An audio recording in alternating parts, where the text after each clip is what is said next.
It's good to be here. It's good to have you all here.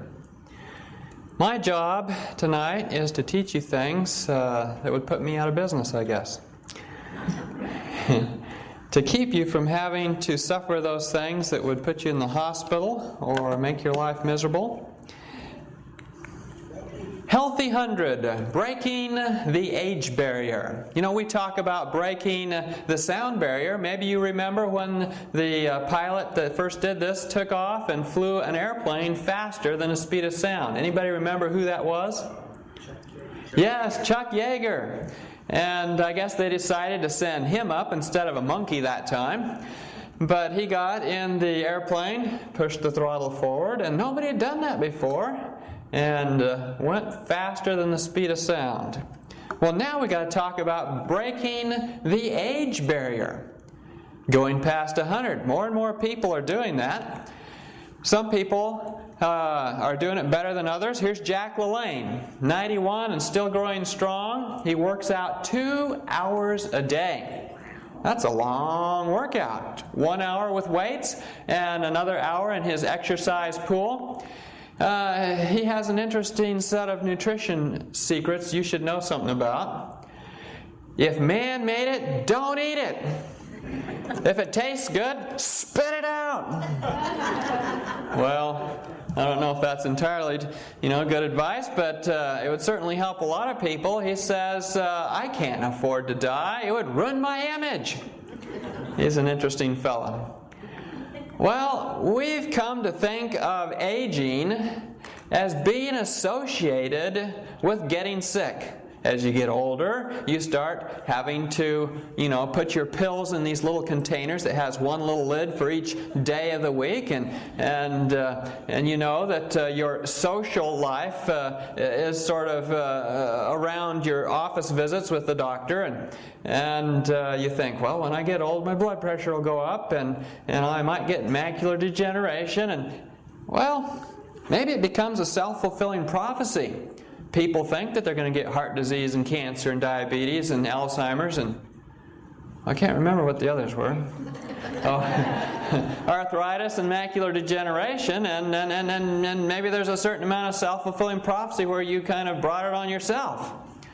But it doesn't necessarily have to be that way. I mean, back in our history, it's been worse than it is now. In the early 1900s, a lot of people died within 2 years of retiring. General Motors wishes it was still that way. Their pension plan is what's brought that company into trouble. But now people are living into their 80s with no problem. And so the CDC, Center for Disease Control, did a big study to see what people were like as they got older, what their health was like. And in this study they discovered that 75% of people 65 to 74 reported good to excellent health. Well, that's a lot. 67% of people 75 years or older reported good to excellent health. So you don't have to necessarily wear out as you get older. So what are we going to talk about today? You have a choice. You have choices every day, and every choice you make influences where you'll be later on. You have a choice that will affect your heart disease risk. Cancer, diabetes, Alzheimer's, arthritis, and macular degeneration. We're going to look at the choices you can make to make sure that you stay healthy. They compared the longevity of Californians to that of Seventh-day Adventists who, first of all, just were on their regular diet, and then those who were vegetarian. And notice for a male, the Californians, which Californians are reasonably healthy, they lived to about 74 years, but the average Seventh-day Adventist was living to 81. And then if they're vegetarian, it was 83. And so there's a lot of benefits that we're going to be looking at from these studies that will help you understand what makes people live longer. How many have heard of Hulda Crooks? This lady became famous for her climbing this mountain. She became known as Grandma Whitney because she climbed this mountain every year for years and years and years.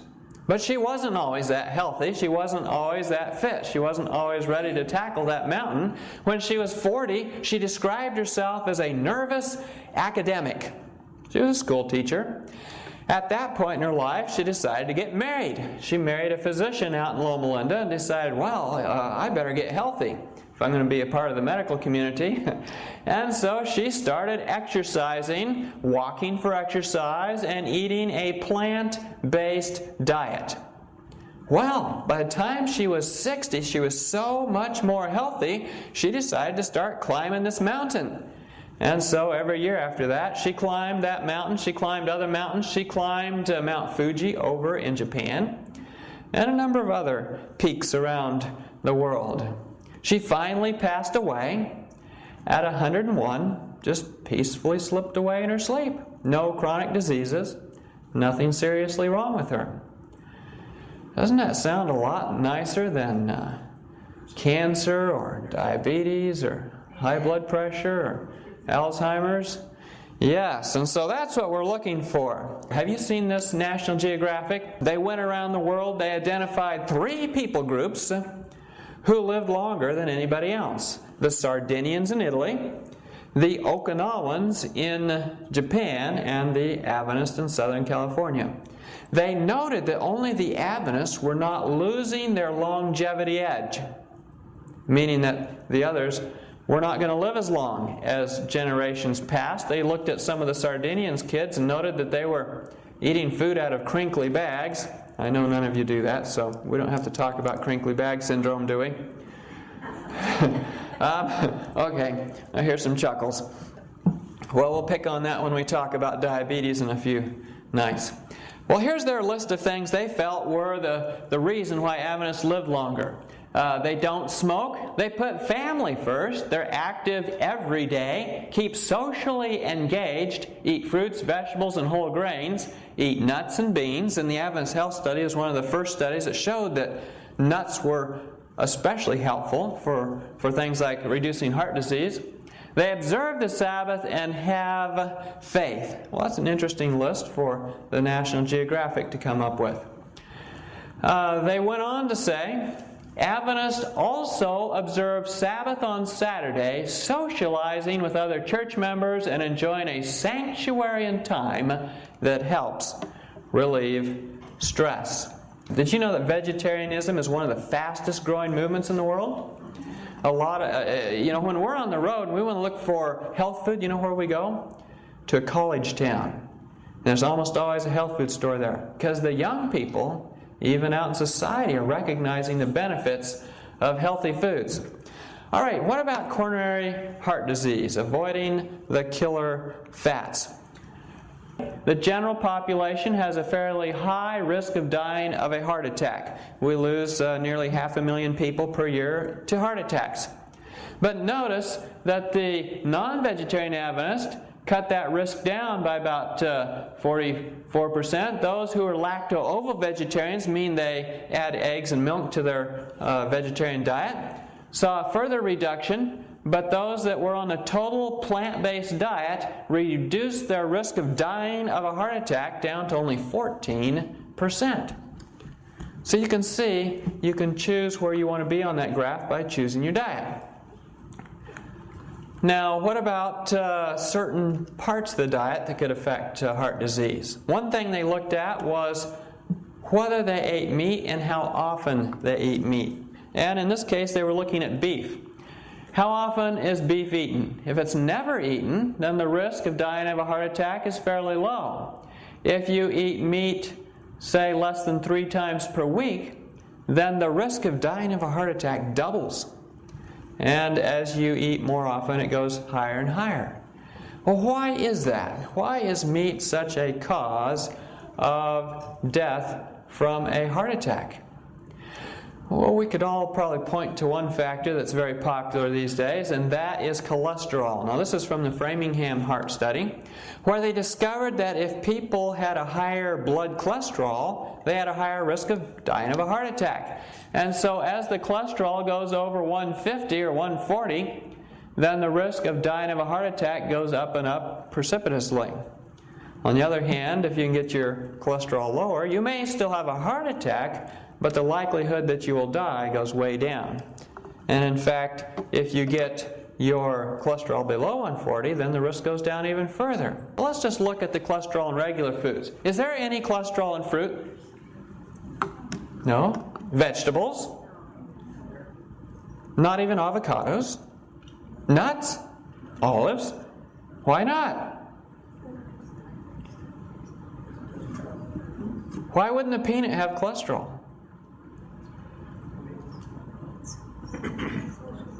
You can answer. Why does it come from an animal product? How does he produce it naturally? Well, the reason an avocado does not have cholesterol is because it does not have a liver. And it takes a liver to produce cholesterol. At least that's the major source in your body. So, yes, there's no cholesterol in fruits and vegetables, but there is some in milk, ice cream, butter, tuna. You notice as we go up the list, there's more and more cholesterol till we get to beef brains. Oh, who eats beef brains? Anybody eating beef brains? Now, I grew up in Kansas. We lived near Wichita. Wichita has a huge meat packing plant just to the north side of it.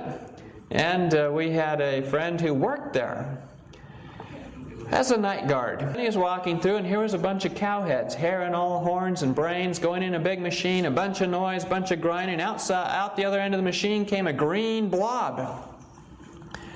And he started asking, well, what's that going for?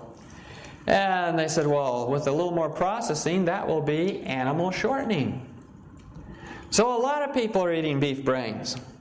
And they're getting it in the form of animal shortening. But I got to bring in another factor, just on a side. I have a friend up north where I was doing these lectures who was sort of overweight, and he had a heart attack. But his cholesterol, his total cholesterol, was 140. He said, Dr. Clark, why did I have a heart attack? My cholesterol's great. The doctor always says your cholesterol's great, and here I had a heart attack. What's the reason for having a heart attack? I mean, what else can I do? My cholesterol was low. But then in discussing it with him, I discovered the source of his cholesterol. The source of his cholesterol was largely pizza and ice cream and other foods that would have not just regular cholesterol, but cholesterol that is oxidized. Oxidized cholesterol is much more dangerous than your regular cholesterol. I mean, they took a bunch of animals that don't normally eat cholesterol, and they fed them oxidized cholesterol. This is cholesterol that has had oxygen next to it, and the oxygen has changed the cholesterol into basically free radicals, a dangerous chemical. Oxidized cholesterol. It's sort of like a game of tag. Oxygen tags cholesterol. Cholesterol has the capacity now to oxidize something else, and it oxidized something else. Well, when they fed animals oxidized cholesterol, within 24 hours, they developed lesions in their blood vessels like those that would lead to the formation of plaque and heart attacks in human beings. Within 24 hours. Wow, that's a very short amount of time. Well, what are the best sources of oxidized cholesterol? Well, any food where oxygen comes in contact with cholesterol, such as your custard mixes, people's favorite custard mix. Ice cream. I used to treat people from the Blue Bunny ice cream plant out in Iowa. They would take the cream and the milk and the eggs and all the cholesterol and the sugar and beat it full of air and then freeze it suddenly with a liquid nitrogen or something, and then chop it into squares and put it in cartons and sell it to the stores. And the whole time that ice cream is on the shelf, the oxygen is next to the cholesterol, and the cholesterol is oxidizing. And so in one quart of ice cream, there are millions, no billions, no trillions of molecules of oxidized cholesterol. And so within 24 hours of eating that, there are lesions inside of blood vessels. Pancake mixes also. Oh, why? Well, they'll often dry the eggs, put them into the mix, so all you have to do is add water, but the whole time it's sitting on the shelf, the oxygen is next to the cholesterol, and the cholesterol is oxidizing. And so this happens. Well, oils will do it to you too. Any pre-prepared food you have sitting on the shelf with oils in it, where the oxygen is next to the oils will oxidize and increase your risk of heart disease. How about those green canisters that sit on the table? The Parmesan cheese. Again, powdered, dried cholesterol with oxygen next to it. And we already talked about animal shortening. Well, at this point, we should talk about the benefits of the vegetarian diet. It's rich in antioxidants. When we talk about cancer in a few nights, we'll talk about the importance of antioxidants. These are very important for avoiding disease. Also, the vegetarian diet is better for weight control. When we talk about ideal weight, we'll talk about the benefits of the vegetarian diet. It has zero cholesterol, low saturated fat, high in fiber, and it cleans out plugged arteries. Well, does it kind of work like a Brillo brush, and as it goes down the artery, it cleans things out like a Roto-Rooter? Well, no, the fiber doesn't get into your arteries, luckily. But there's something about the vegetarian diet that's very helpful for heart disease. And Coldwell Esselstyn of the Cleveland Clinic is the one that has taught us this. Here is an angiography with a blood vessel. Here the blood vessel is full of blood in white on the angiogram. But as you get down here, you notice that the artery is nearly plugged with plaque. That's not good. This person will be having angina. If they exercise, they'll be in trouble. They're going to get a heart attack likely if this doesn't open up. 32 months later, on his dietary changes, and it's wide open. No stent, no angioplasty, no bypass surgery. Diet and lifestyle alone. Well, what is the diet? What's the lifestyle? What's the plan? Well, the optimal diet consists of grains, legumes, vegetables, and fruit, with less than 10 to 15% of the calories coming from fat. He goes on to say that this diet minimizes the likelihood of stroke, obesity, hypertension, type 2 diabetes, and cancers of the breast, prostate, colon, rectum, uterus, and ovary. Did Medicare ever promise anything like that? How about Blue Cross Blue Shield? No. Well, you see, we have to take care of ourselves, don't we? I mean, it's nice to have insurance when you need it. I mean, I have a spare tire in my car, but I certainly hate to get out in a snowstorm to change it. I mean, the insurance is not there to make you healthier. It's there to take care of you when you don't keep yourself healthy. So this is really the best insurance program. Well, what kind of diet have we been talking about? It's the original diet, isn't it? In the beginning, the Genesis diet. Then God said, I give you every seed-bearing plant on the face of the whole earth, and every tree that has fruit with seed in it. They will be yours for food, and you will eat the plants of the field. If everybody stuck with that, think how much more healthy we would be. Now I have my van out here in the parking lot that we travel around the country in. And one day I was checking the oil in the transmission. It was a little low. So I went to the manual to see what kind of oil I needed it for, what kind of transmission fluid. And as I looked through the manual, it said you can put any kind of transmission fluid in here that they claim is compatible with this. But if you don't put in the authentic, genuine Honda transmission fluid, it probably will make the transmission stop shifting properly.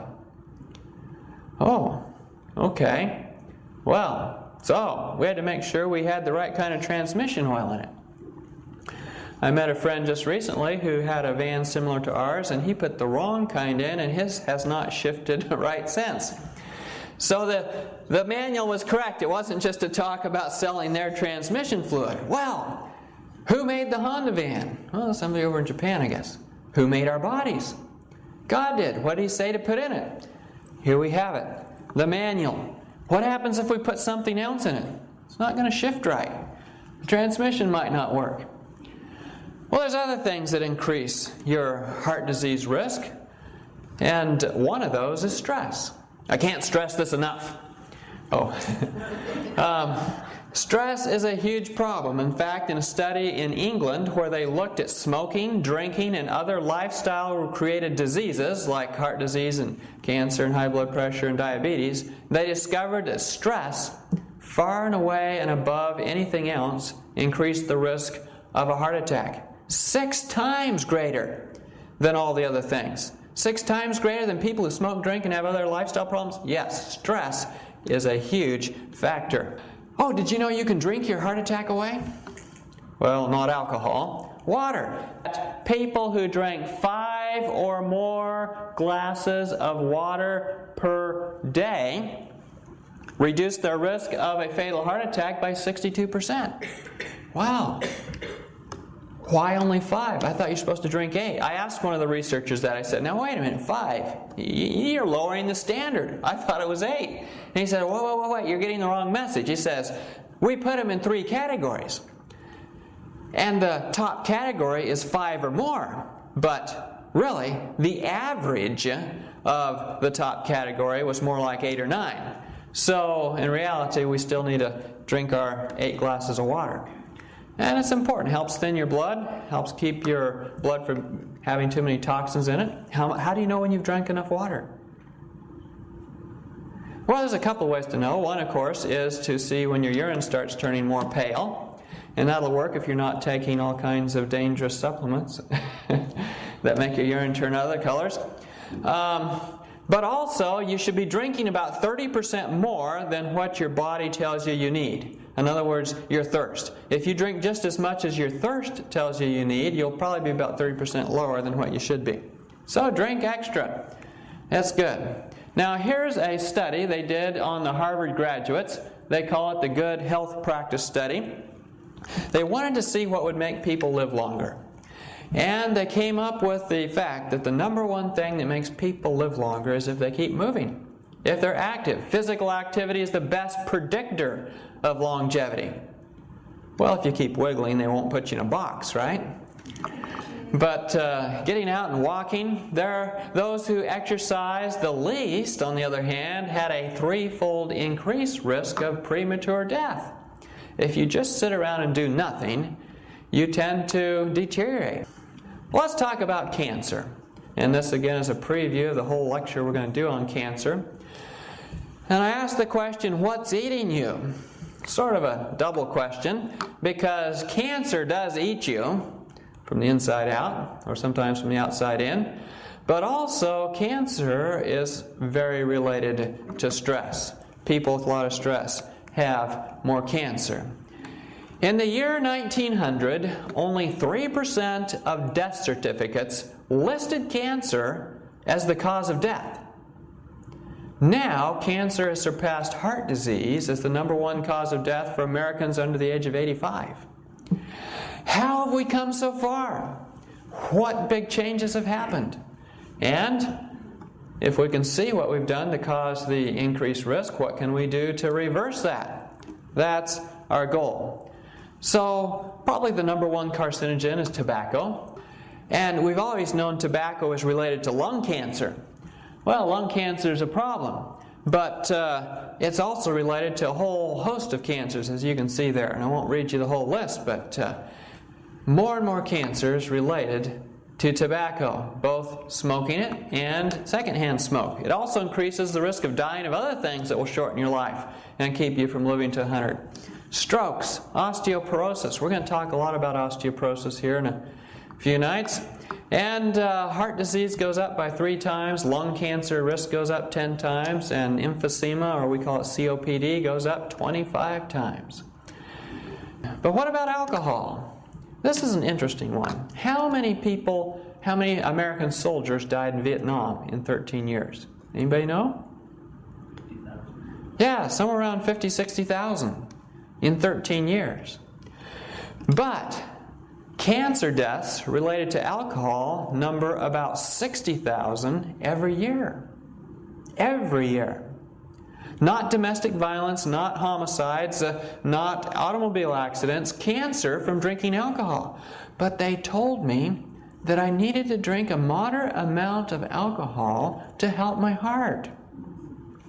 I've had people come in my office. I never drank until they told me I needed a glass of wine a day for my heart. And so now I dutifully sit down and drink that stuff.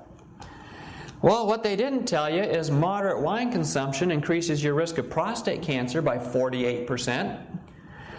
That's a serious amount. They didn't tell you that 75% of esophageal cancers are related to drinking, 50% of mouth and larynx cancers are related to drinking, 30% of liver cancers following cirrhosis of the liver are related to drinking. Cancers of the colon, rectum, breast, and prostate, all related to drinking. So maybe alcohol isn't the best way to lower my risk of heart disease. I mean, the bomb they dropped on Hiroshima wiped out heart disease. But that's not the way you want to wipe out heart disease. You want to live long. Okay, what brings on cancer? Did you know that eating sugar increases your risk of cancer? Eating refined carbohydrates, it wipes out your immune system. And when your immune system goes down, cancer starts increasing. For example, breast cancer goes up by 40%, pancreatic cancer by 60%, prostate cancer by 60%, gastric cancer by 90%. You can see there, cancer rates go up as you eat more sugar. Sugar wipes out the immune system, and sugar also feeds the cancer. Everything here comes from medical science, evidence-based medicine. Now, why would cancer increase as your immune system goes down? Well, it has to do with the source of cancer. More and more we're discovering there are pathogens that are involved in cancer. Viruses and bacteria and so forth that increase the risk of cancer. We've all known the association, I believe, between hepatitis B and C viruses and liver cancer. And then there's human papillomavirus, that virus for which they're now giving vaccines to kids, causing cervical cancer. Then there's the leukemia and lymphoma viruses causing leukemia and lymphoma. And then there's Kaposi sarcoma, which usually arises in AIDS patients who have another virus that wipes out their immune system, and then this virus takes over to produce cancer. Herpes virus 6, and then Epstein-Barr virus is associated with Hodgkin's lymphoma. That's just a partial list. We could make a long, boring list, but the list keeps growing and growing of pathogens that are associated with cancer. And what is the source of these viruses? Some of them are social issues, but a lot of them come from animal products. I'll go into this in detail when we talk about cancer. Here again from the Adventist Health Study, though, frequency of eating meat and the risk of cancer. For example, ovarian cancer, colon cancer, and prostate cancer. If you never eat meat, the risk of cancer is fairly low. If you're eating meat more than once a week, then your risk of prostate cancer goes up 41%, colon cancer goes up 85%, and ovarian cancer goes up 130%. And so animal products are associated with cancer. Another thing that's associated with cancer is dietary fat. And by the way, broccoli doesn't have a lot of fat. So most of the fat that you get that's extra comes from animal sources. And so here we look at total dietary fat across the bottom. Up here we have death rate from breast cancer. And so if we look at death rate from breast cancer, you can see that all of the countries seem to line up on the line. Here we are, United States, lots of fat in our diet, and a high death rate from breast cancer. But notice here's Japan. Very low fat intake and a lower death rate from breast cancer. But you know, those Japanese, they move to, Baltimore, or they move to LA, and they start enjoying all the foods that are provided at the fast food joints, the high-fat meals, and in a couple of generations, they've crawled right up this red line, right up here with the rest of the best of us. You see, diet has a lot to do with cancer. Lifestyle has a lot to do with cancer. Stress increases your risk of cancer. On the other hand, there's things you can do to lower the risk. Now, when we talk about cancer in detail, I'll give you a long list of things and why they reduce the risk of cancer. But exercise helps. It reduces the risk of breast cancer, ovarian cancer, endometrial cancer, prostate cancer, and colon cancer, just to name a few. Fruits and vegetables are very helpful because they're high in antioxidants. You know what an antioxidant is? What's an oxidant? Well, like our illustration with oxidized cholesterol, oxygen is the usual oxidant. It's not the only one. But oxygen comes and takes a bite out of something else. It's really chemically, it's hungry for electrons and it steals electrons. But anyway, oxygen is usually the oxidant. Now, if you have an oxidant running around in your body and you've eaten plenty of antioxidants, then the antioxidants do a number of things to stop the oxidative stress, the oxidation problem.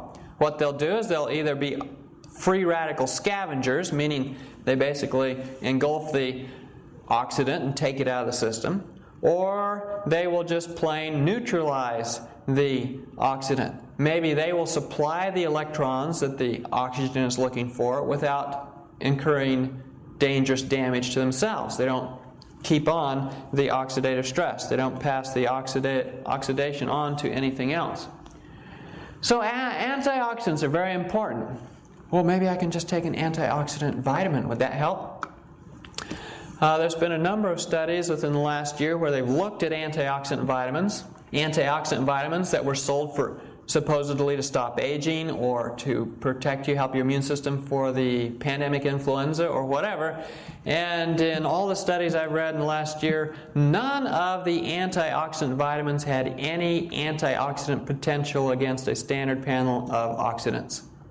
It's not the pills that'll help you. In fact, if you eat vitamin A pills and you smoke, your risk of lung cancer goes up another 10%. So the pills aren't the answer. You have to get your antioxidants from the fresh fruits and vegetables to fight different diseases like cancer and aging. Fresh fruit is a huge benefit. It's one of the best things to find for your antioxidants.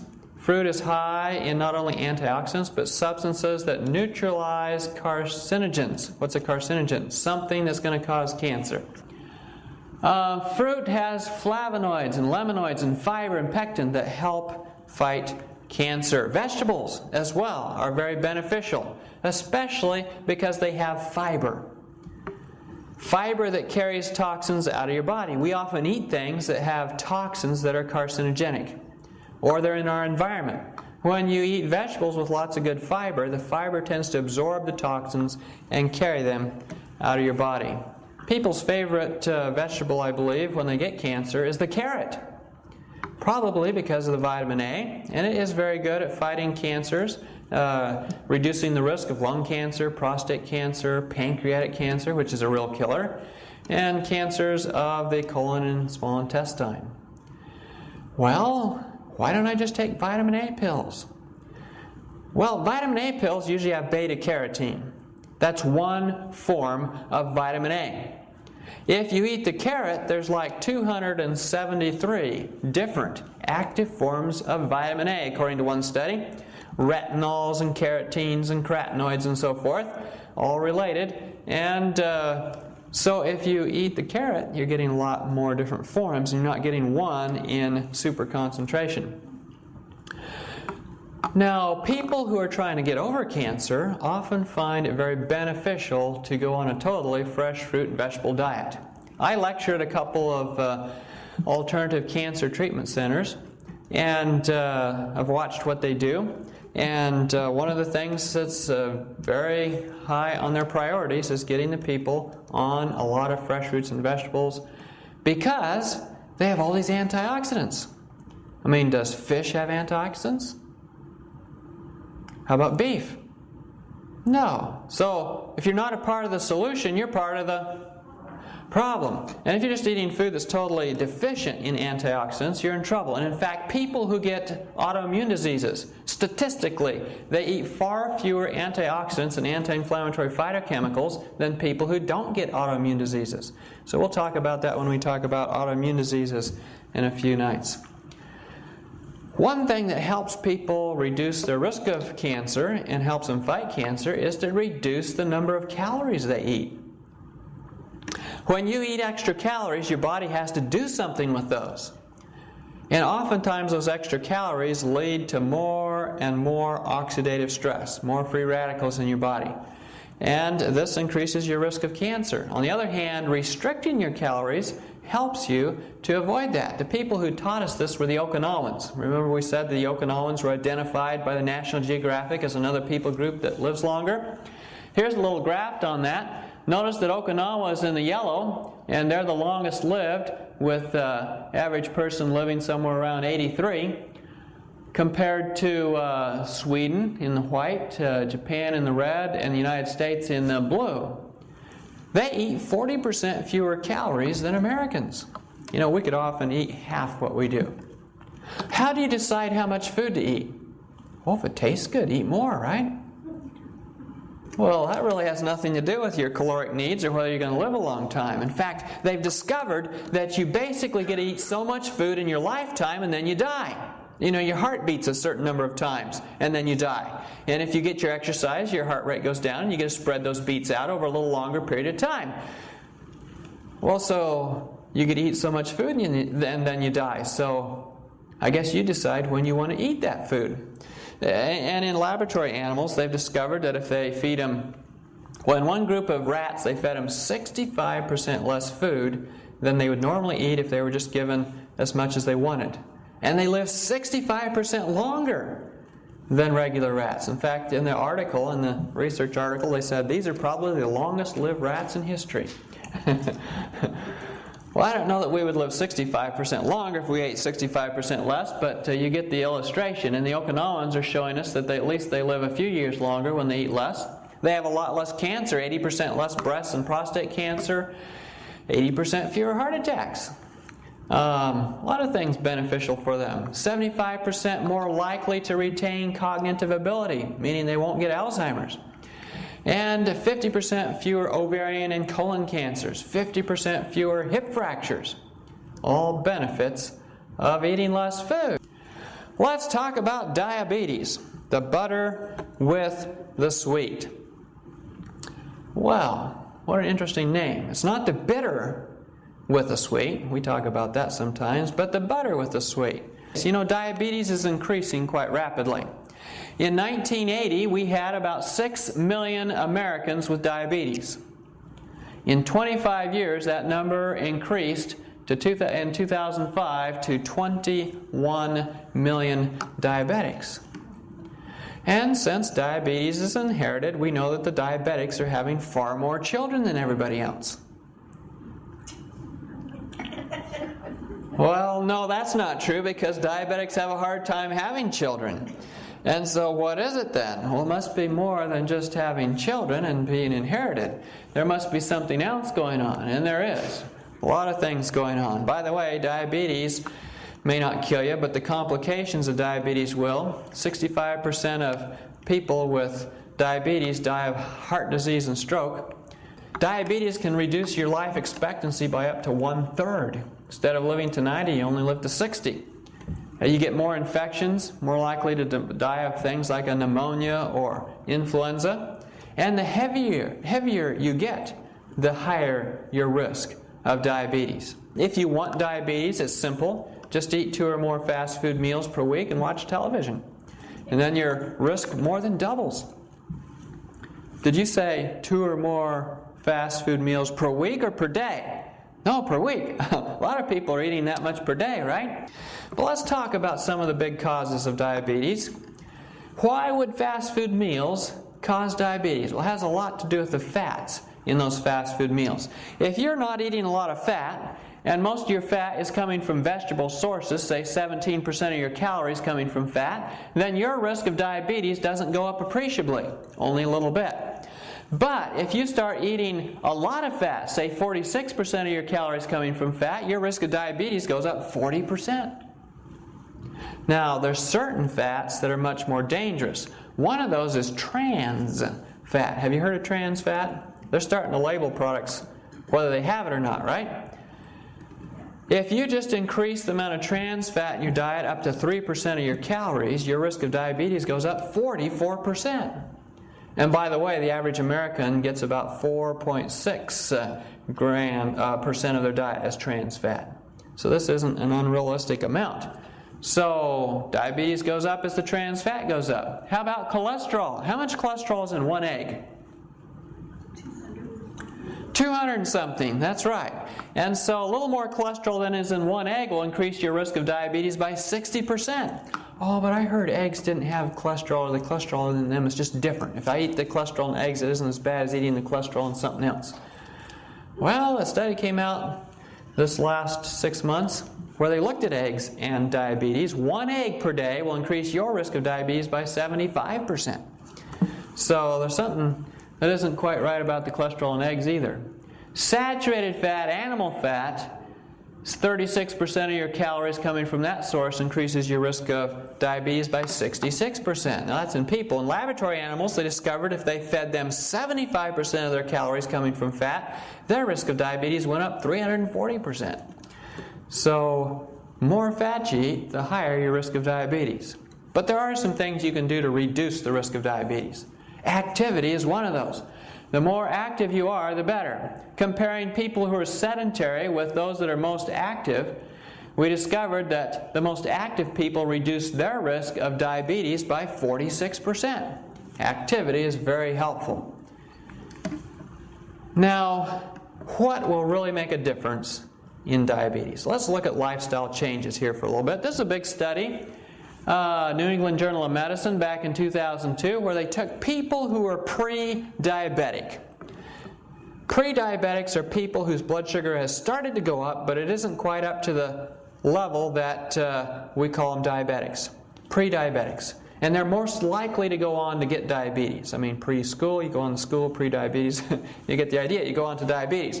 Okay, and they took these pre-diabetics and they put them in 3 groups. One group they did nothing, and a lot of them went on to get diabetes. The next group, they gave them medications. In this case, they were giving them metformin, glucophage, and they reduced their incidence of diabetes by 31%. Well, that's pretty good. But then they had a third group that they made lifestyle changes. And they reduced the incidence of diabetes by 58%. Meaning that lifestyle intervention is a much more powerful medical intervention than pills. Well, it makes sense. Pills didn't cause the diabetes in the first place. Lifestyle did. And so what were their lifestyle changes they made? Well, they had them do a weight loss program where 7% of their weight was to be lost. That was their goal. They exercised daily, 150 minutes per week. And they made dietary improvements, including higher fiber, lower saturated fat, and lower glycemic load, which means less refined food. And here's a study that they did out at Weimar, their New Start program, where they looked at diabetics. They took them in for a 25 inpatient program where they put them on a special diet, exercise program, adequate sunshine, rest, pure filtered water. Patients were fed an unrefined plant-based diet, low in fat, 10 to 15% of the calories coming from fat, just like our heart disease diet, glycoldolestolstein, high in fiber with no cholesterol. And the results?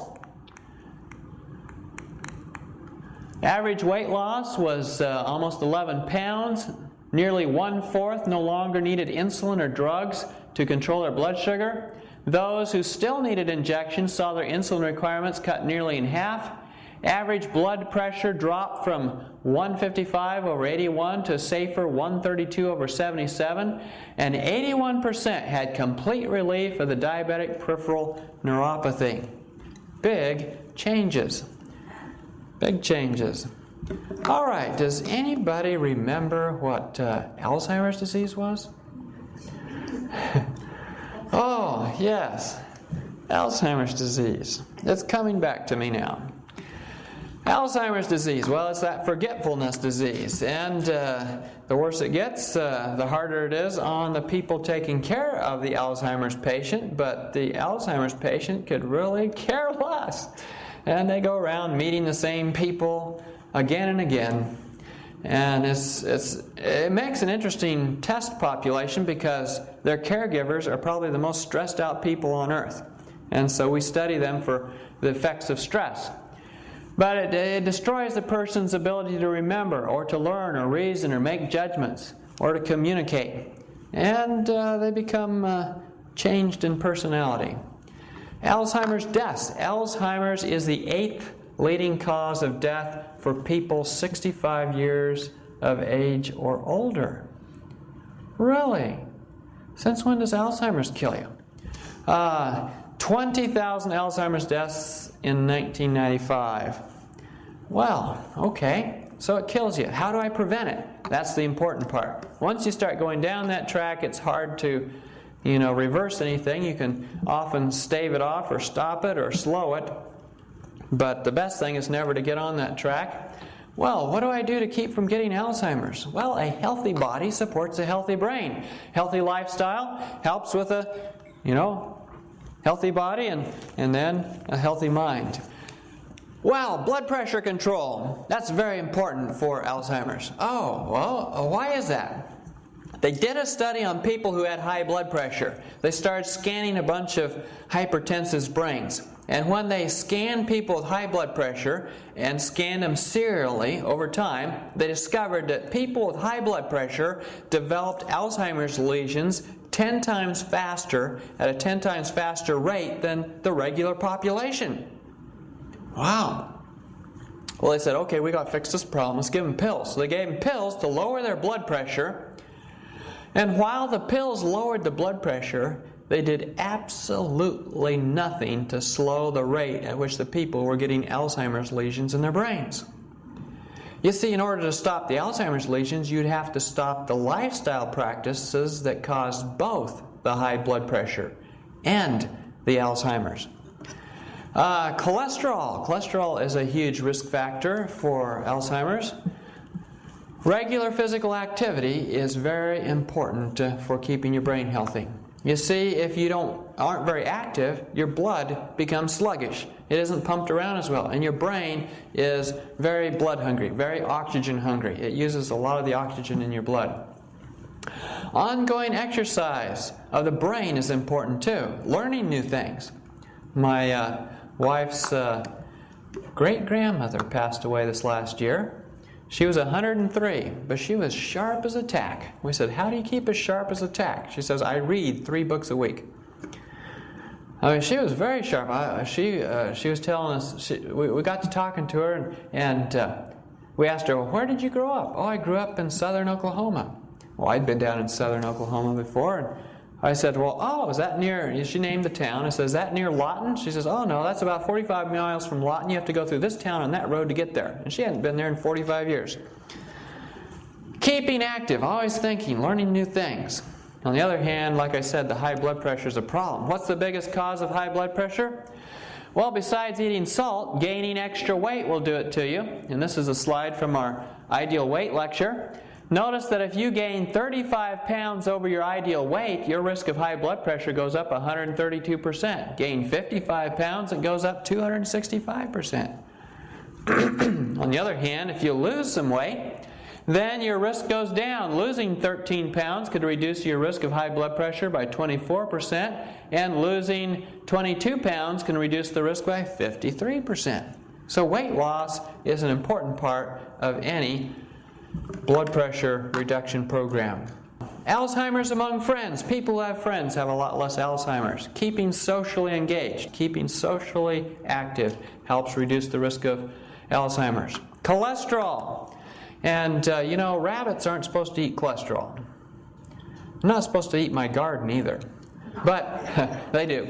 And if you feed rabbits cholesterol, they get Alzheimer's. They get Alzheimer's changes in their brains. That's a favorite thing they like to do, is feed cholesterol to animals that aren't supposed to eat cholesterol and see what happens.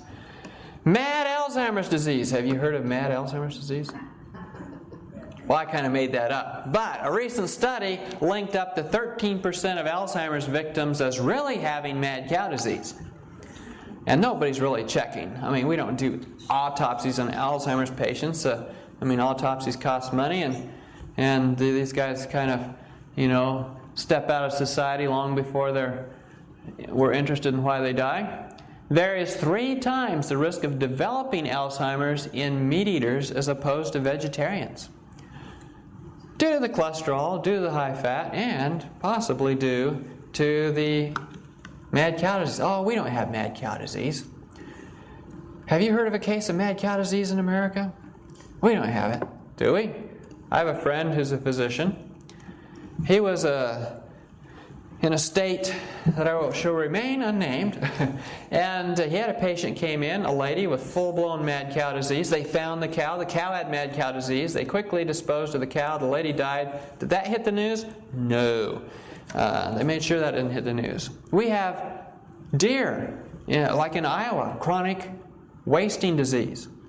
It's nothing more than mad cow disease that they picked up by eating grass on the same land that cattle left their cow manure on. Alzheimer's and caloric restriction. Eating less food is a good way to improve your cognitive ability. We talked about the Okanawans and how that was important. Stress increases Alzheimer's. You see, your brain, have you heard of repressing memories? You forget something, your mind purposely gets rid of it. One of the ways it does that is as your cortisol goes up, it wipes out neurons out of your memory, your hippocampus, and you lose it permanently. And when you can't remember anything anymore, well, that's Alzheimer's. So you got to learn to deal with stress in healthy ways. But there's other types of stress, and that is oxidative stress. Eating foods that increase the oxidation in your body increases Alzheimer's. Alzheimer's is really related in many ways to autoimmune inflammatory diseases, in that as the inflammation goes up in your body, you get more Alzheimer's. So when we talk about autoimmune diseases in a few nights, that will be very applicable to Alzheimer's. A lot of diseases increase with increasing oxidative stress. And so anything that lowers oxidative stress will lower the risk of Alzheimer's. Some of the studies that they've done have particularly looked at berries or pomegranate juice. Study out at Loma Linda where they looked at pomegranate juice showed that drinking pomegranate juice reduced the risk of Alzheimer's by 50% in relatives of Alzheimer's patients that were most likely to go on to Alzheimer's. Berries that they've studied are blueberries and blueberry extracts, strawberries, and as well as some of the other berries. And they're very high in antioxidants. And so eating plenty of food with antioxidants is important for reducing your risk of Alzheimer's. Learning new things. Or what's she learning? Oh, well, going out shooting, I guess. Somehow I think that's a fake picture because he doesn't have earplugs on himself. Either that or they're hidden in his ears. Anyway, so we got to learn something new all the time. If you keep exercising that brain, then you'll learn new things and you make new brain pathways that go around places where your brain has become dead, either due to Alzheimer's lesions or other problems. And so this is important. Exercise does the same thing for your heart. It makes blood vessels that we call collaterals around areas where you need more blood going to your heart. Well, this is a way to do it to your brain. Arthritis. Wait a minute. I thought we were talking about things that shorten your life. Arthritis will shorten your life. It certainly will. On the other hand, just to give you an example, they did a study on women who were 69 years old and had serious knee arthritis. One group got knee replacements, the other group they just watched. The people with knee replacements lived 7 years longer than the ones who didn't get knee replacements because they were more active and they'd eat less poisonous pills. And so, just to illustrate though, being more active, having less arthritis will help you live longer. Getting arthritis will shorten your life. And arthritis, about a third of the American population has arthritis. If you're low on vitamin C and vitamin D, your risk of arthritis goes up 3 times. Well, what happens if you run out of vitamin C? What disease do you get? Scurvy. That's right. Vitamin D would be rickets. And so, yes, so if either one of them, scurvy or rickets, will definitely give you arthritis as well. So vitamin C is important for regenerating cartilage, regenerating collagen. If you weigh more, you tend to wear your joints out faster. It sort of makes sense. You know, if you have a half-ton pickup and you put 2 tons of rocks in it, the manufacturer of the pickup is going to tell you that you're no longer under warranty, that they don't want to see that truck in their shop, because you're going to wear it out faster. Well, if you put too much weight on your joints, you know your joints don't get bigger as you gain weight. They may look like they get bigger, but in reality they're still the same size, still have the same weight-bearing capacity. On the other hand, if you lose weight, 10% weight loss increases knee function by 28% in people with arthritis of the knee. People complain that, oh, my knees hurt, I can't exercise. But studies show if they do exercise, the pain decreases. We rust out before we wear out. Activity actually helps. And the reason why activity helps is cartilage has no blood supply. I mean, it's not dead, but when you're active, you pump the cartilage. You put the heartbeat in the cartilage. That's what gets the nutrition to the cartilage and gets the waste products out of it. If you just sit there and do nothing, the cartilage deteriorates faster than if you get active. Now I want to mention a few things about osteoporosis. Within 1 year, 1/3 of patients with a hip fracture are dead. Activity is very important for reducing the risk of osteoporosis. Those who exercise the least have the highest risk of a hip fracture. Those who exercise the most reduce that risk by 55%. So being active is extremely important. What's the biggest cause of osteoporosis? Well, across the bottom here I have animal protein eaten grams per day. Up here I have hip fracture rate per 100,000. Notice the United States, we're way up here. High animal protein intake, high hip fracture rate. In Africa, low animal protein intake, low hip fracture rate. But notice, all the countries line up on the line. The more animal protein they eat, the more hip fractures they will have. And the more people dying of hip fractures. The more people ending up in nursing homes early in life. The more people disabled. Can everybody see my slide up there? Yes, macular degeneration. If you can't see that, you might have macular degeneration. Oh, what's macular degeneration? In your eye is like a camera. The film is your retina. The part of your retina that's taking the picture that's the most close to the middle of where you're looking is the macula. Because the macula wants to be have the most acute eyesight, it has the most cells for picking up the image and the least amount of interfering things like blood vessels. And so it is sort of tenuous. It doesn't have the best blood supply. And so it's very vulnerable to poor blood supply. Anything that affects your circulation affects your macula. Anything that increases the oxidative stress in your body increases the risk of degenerating that part of your eye. And so people who get older tend to get macular degeneration. Does it have to be that way? No, it doesn't. It's sort of related to lifestyle again. What are the risk factors? Oh, smoking, because it cuts down on the oxygen in your blood, and so places that are tenuous or have poor oxygen supply will be vulnerable. High cholesterol, because it plugs the little blood vessels and makes, plaque and so forth, and displaces good nutrients. Low HDL. The HDL is what carries old cholesterol away from your cells back to the liver to get rid of it. And so it's sort of the cleanup crew.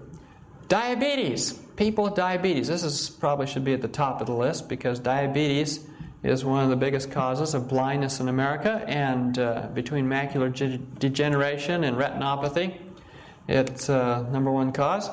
Obesity. The lifestyle it takes to maintain obesity also maintains macular degeneration. Oxidative stress. High triglycerides and chronic blue light. What's chronic blue light? Is this like Kmart? Blue light sale? No. Can you think of a chronic blue light? Chronic meaning constant or frequent. TV, that's right. You go by somebody's house and the television's on and the light coming out of the windows is sort of blue. Now this is particularly the tube type TVs. I suppose the flat screen ones are, they run on very low energy and don't have the type of radiation coming out of them. But did you know the hippies in the 70s who had these black light posters and they always were painting under black light, and it's the ultraviolet light that's the blue light. Those hippies often got macular degeneration. That light was very hard on their eyes. Well, let's look at some lifestyle factors. Did you know that the same lifestyle factors that help cardiovascular disease help macular degeneration? It's interesting. There's more and more studies coming out where they're saying, hey, look, the lifestyle that helps this helps that. Whoa, look at that. Well, that's true. And, lifestyle medicine, and that's what I'm into now.